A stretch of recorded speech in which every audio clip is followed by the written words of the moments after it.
Pride and Prejudice. By Jane Austen. Chapter 26. Mrs. Gardiner's caution to Elizabeth was punctually and kindly given on the first favorable opportunity of speaking to her alone.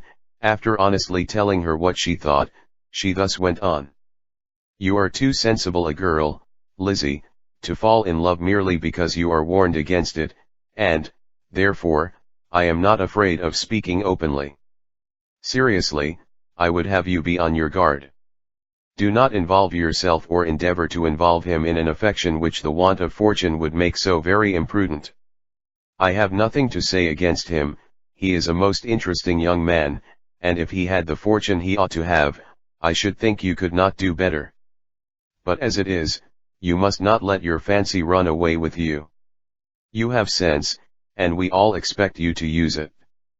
Your father would depend on your resolution and good conduct, I am sure. You must not disappoint your father. My dear aunt, this is being serious indeed." "Yes, and I hope to engage you to be serious likewise." "Well, then, you need not be under any alarm. I will take care of myself, and of Mr. Wickham too. He shall not be in love with me, if I can prevent it." "Elizabeth, you are not serious now."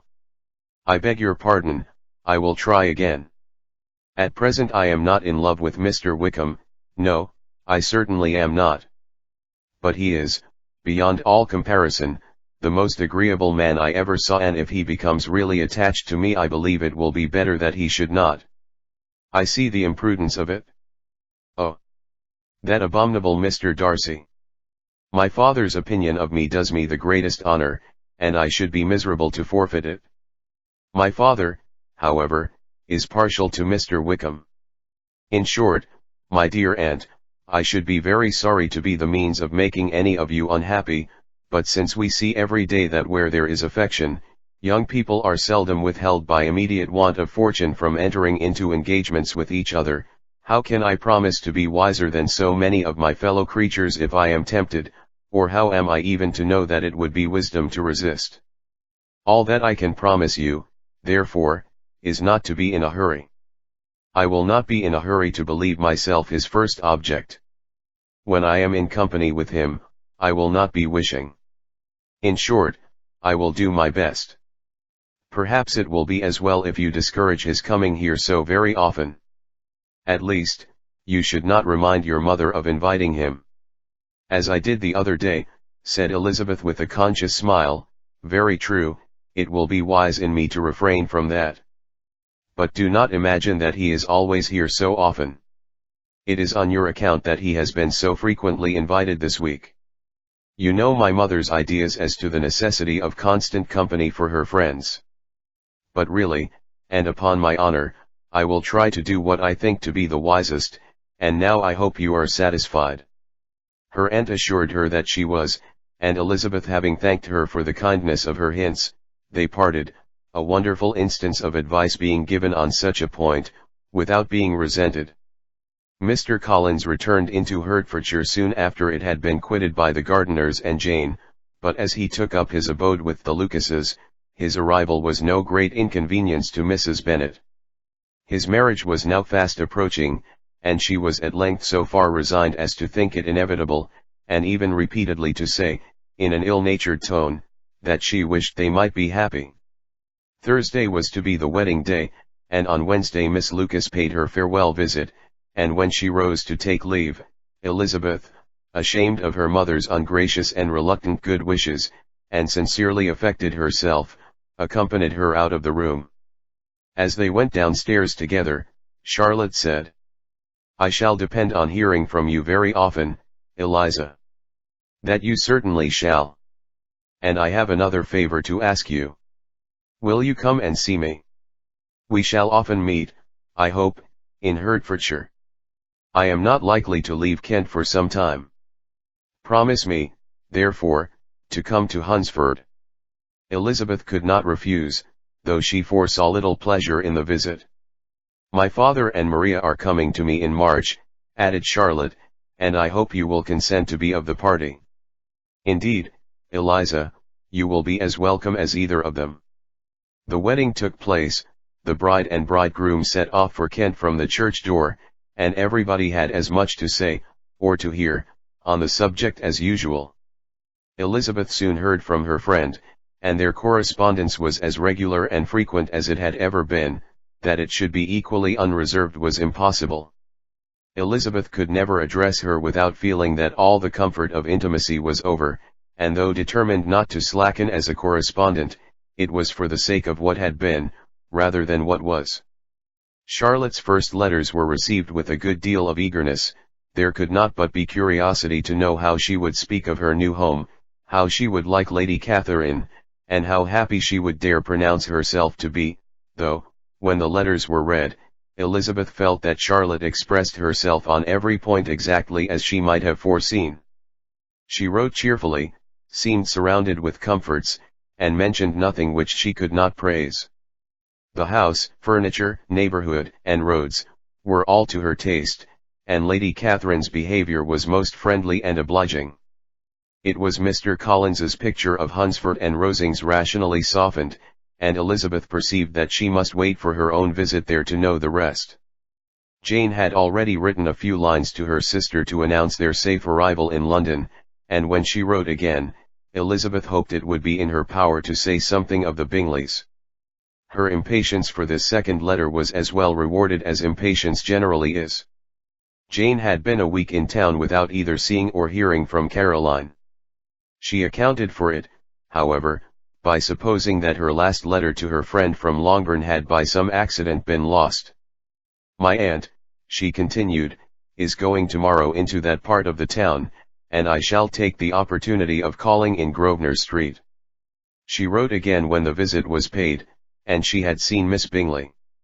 "I did not think Caroline in spirits," were her words, "but she was very glad to see me, and reproached me for giving her no notice of my coming to London.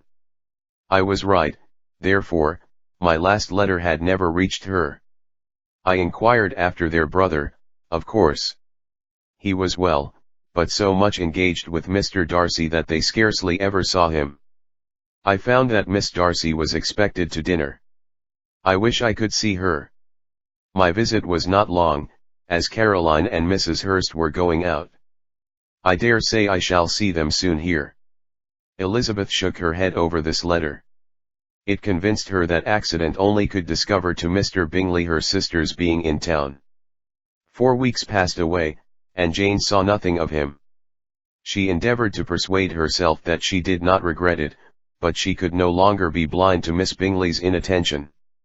After waiting at home every morning for a fortnight, and inventing every evening a fresh excuse for her, the visitor did at last appear, but the shortness of her stay, and yet more, the alteration of her manner would allow Jane to deceive herself no longer. The letter which she wrote on this occasion to her sister will prove what she felt. "My dearest Lizzie will, I am sure, be incapable of triumphing in her better judgment, at my expense, when I confess myself to have been entirely deceived in Miss Bingley's regard for me. But, my dear sister, though the event has proved you right, do not think me obstinate if I still assert that, considering what her behavior was, my confidence was as natural as your suspicion. I do not at all comprehend her reason for wishing to be intimate with me, but if the same circumstances were to happen again, I am sure I should be deceived again. Caroline did not return my visit till yesterday, and not a note, not a line, did I receive in the meantime. When she did come, it was very evident that she had no pleasure in it.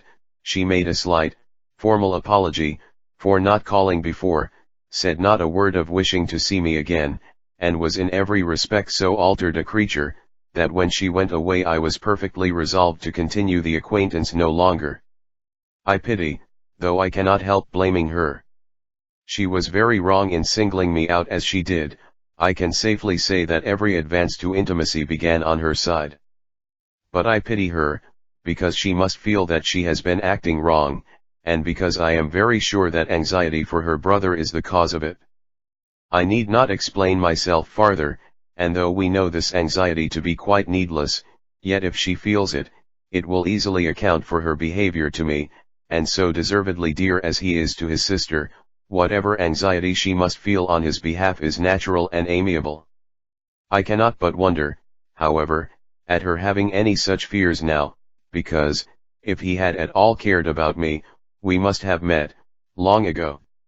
He knows of my being in town, I am certain, from something she said herself, and yet it would seem, by her manner of talking, as if she wanted to persuade herself that he is really partial to Miss Darcy.